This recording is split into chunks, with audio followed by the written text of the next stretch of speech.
Alright guys, how's it going? And happy Canada Day to all my fellow Canadians out there. The Vancouver Canucks have officially confirmed, reportedly, signed defensemen Tyler Myers and Jordie Benn, as well as another depth defenseman. Jim Benning warned us that he was going to be making some big changes to our blue line this summer. And with signing Myers and Benn, our blue line already looks so much better. Tyler Myers, of course, is a 6'8" physical defenseman. He put up 31 points in 80 games this year. Last year he put up 36 points in 82 games. Tyler Myers plays an all-around really complete game, and again he has that really good physical aspect that of course the Vancouver Canucks are desperately lacking. The Myers contract is rumored to be $30 million over 5 years, so $7 million a year. Tyler Myers is currently 29, so the contract goes until he's 34, so that's pretty ideal for a defensive contract. My guess is that he probably wanted a 6 or 7 year contract at around $6 million, but the Canucks wanted shorter term, so $7 million was the number. I'm a big fan of Myers. I think he's gonna really help the Vancouver Canucks blue line. For example, Chris Tanev is a great defenseman, however, he's playing too many minutes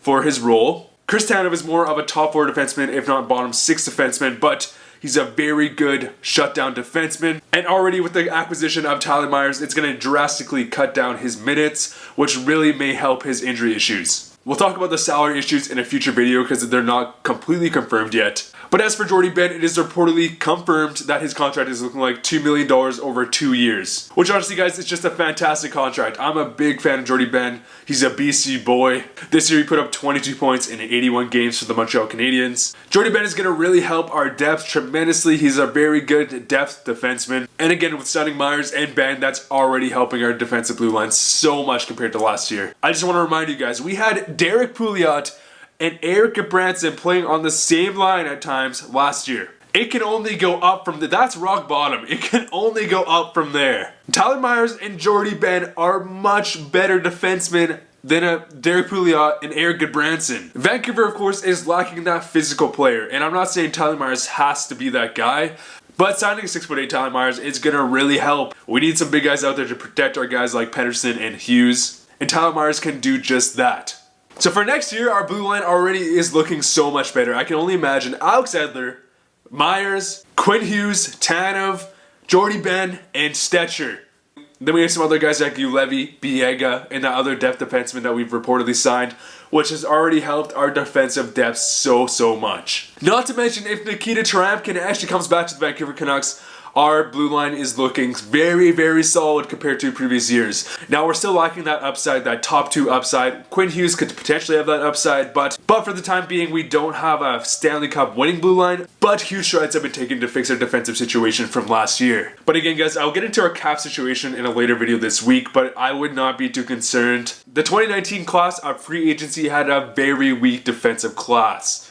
There was a very low supply of top 4 defensemen and a very high demand of a top 4 defenseman. If the Vancouver Canucks weren't going to pay Tyler Myers $7 million a year, another team was going to. Vancouver Canucks have already told us that they are committed to making the playoffs. Of course, with signing JT Miller and obviously now signing Myers and Jordie Benn, they're really trying to piece together a team that could potentially compete for a wildcard spot next year. I'm a big fan of Myers, I'm a big fan of Benn. I'm not saying the Myers contract is ideal, but he is going to immensely help our defensive blue line. They're really going to help eat up a lot of minutes that Tanev and Edler were relied upon last year.